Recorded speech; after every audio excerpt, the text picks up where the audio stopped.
አስተውላችሁ ከሆነ የዘመኑ የኦሮሞ ተስፋፊዎችና ነገድ አጥፊዎች ከጫካ እስከ ቤተ መንግስት የተሰናሰኑት ማለት ነው፣ እንዲሁም መንጋዎቻቸው የሚለፍፏት አንድ ልፈፋ አለች። እቺም ምንድነች? ኦሮሞ አባብያ ይላሉ። ኦሮሞ አባብያ ምን ማለት እንደሆነ ታውቃላችሁ? ኦሮሞ አባብያ ኦሮሞ የሀገር ባለቤት ወይም ባለሀገሩ ኦሮሞ ማለት ነው። አያጅቦ አልበላሽምን ምን አመጣው የሚባል የአማርኛ ብሂል አለ። ባለሀገር መሆንህን ልቦናህ ካመነበት ምን አስለፈለፈ ማለት ያስፈልጋል። እኔ ከዚህ ቀጥሎ 5 ካርታዎችን አጋራቸዋለሁ። ከጥንታዊ ኢትዮጵያ ዛሬ እስካለችው ፌዴራል ኢትዮጵያ።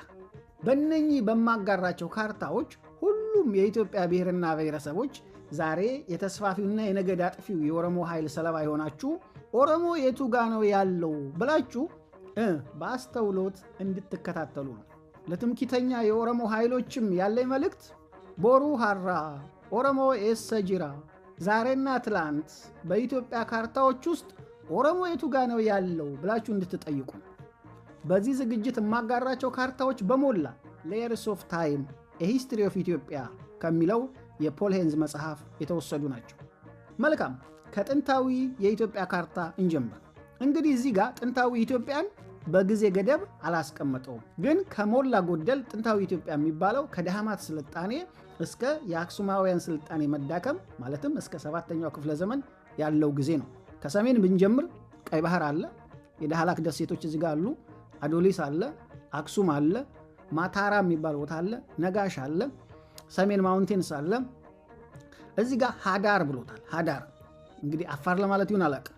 የጣና ሐይቅ አለ፣ የአባይ ወንዝ አለ፣ የአዋሽ ወንዝ አለ፣ መልካ ቁንጠሬ አለ፣ የዙቃላ ተራራ አለ፣ የዝዋይ ሐይቅ አለ፣ ጥያ አለ፣ የኦሞ ወንዝ አለ፣ የዋቢ ሸበሌ ወንዝ አለ። ከሞላ ጎደል በዚህ ካርታ ላይ የሚታየው የነገድ ማንነትን የሚገልጽ ሳይሆን መልክዓ ምድራዊ ገጽታ ነው።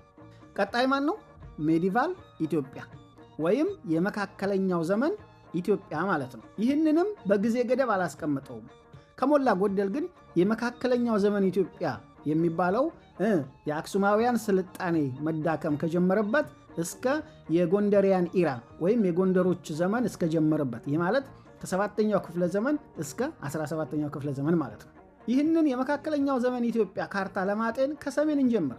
አሁንም ቀይ ባህር አለ፣ የዳህላክ ደሴቶች አሉ፣ ደብረ ቢዛን አለ፣ ሰራዬ አለ፣ አክሱም አለ፣ ጉንዳ ጉንዴ አለ፣ አባገሪማ አለ፣ አቡነ የማታ አለ፣ ኦኬ፣ ትግራይ የሚል አለ፣ ኦኬ፣ ዋግ አለ፣ ሰሜን አለ፣ በጌምድር አለ፣ ሰቆጣ አለ፣ ላስታ አለ፣ ላሊበላ አለ፣ ጣና ሐይቅ አለ፣ አንጎት አለ፣ የእጁ አለ፣ ግሸን ማርያም አለ፣ መንዝ አለ፣ ደብረ ወርቅ አለ፣ ይፋት አለ፣ ጎጃም አለ፣ አገው ምድር አለ፣ ኦኬ፣ ዳሞት አለ፣ ሸዋ አለ፣ ደብረ ሊባኖስ አለ፣ ደብረ ብርሃን አለ። እየሄድን በዚህ በአዋሽ ወንዝ መነሻ ቀጠና ጉራጌ አለ።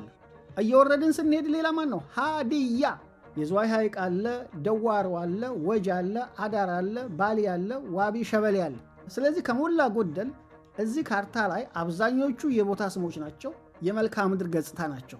ከማ በስተቀር ከትግራይ፣ ከአገው፣ ከጉራጌ እና ከሃዲያ በስተቀር እነኚህ ነገድንም ያመለክታሉ።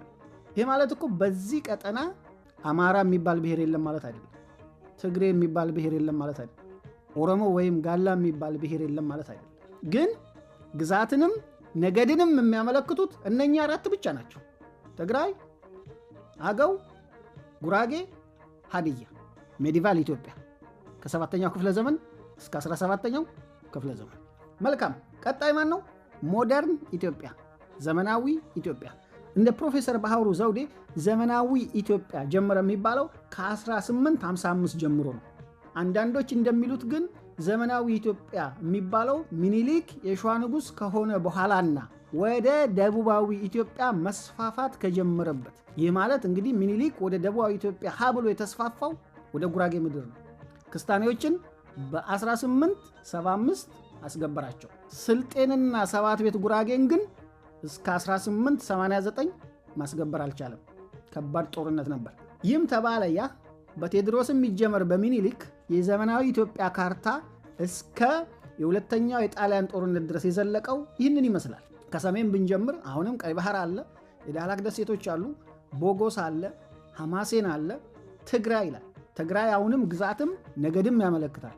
ሰሜን አለ፣ ሌቃ ሸንጌ አለ፣ አንጎት አለ፣ ጎንደር አለ፣ አዘዞ አለ፣ ደንቢያ አለ፣ ላሊበላ አለ፣ ላስታ አለ፣ ወሎ አለ፣ ጎጃም አለ፣ መንዝ አለ፣ ኦኬ ሸዋ አለ፣ ጉራጌላንድ አለ፣ እናሪያ አለ፣ ወለጋ አለ፣ ከፋ አለ፣ ጋሞ ጎፋ አለ፣ ሲዳሞ አለ፣ ቦረና አለ፣ ባሌ አለ።